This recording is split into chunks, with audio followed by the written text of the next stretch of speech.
Hey guys, in this video I'll show you how you can see who follows you on Snapchat, so make sure to watch this video till the end and let's get started. First, open your Snapchat application and log into your account. Once you logged in, tap on your profile icon at the top left corner. In this page, open your public profile by tapping on this My Public Profile option. Here you will see that I currently have 405 followers. Now to see who these followers are, you just need to go to your friends list section because basically your followers are the users that have added you in the application. So go back to the profile page and here tap on My Friends option to see your friends list. In this page, you will now see your followers, but these are the only users that you followed back. You will also see some of your followers in the Add Friends section. Here you will see the users that followed you, but you still don't follow back.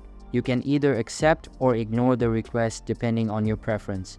So that's basically how you can see who follows you on Snapchat. So that's all for this video. Hope you liked the video. Thanks.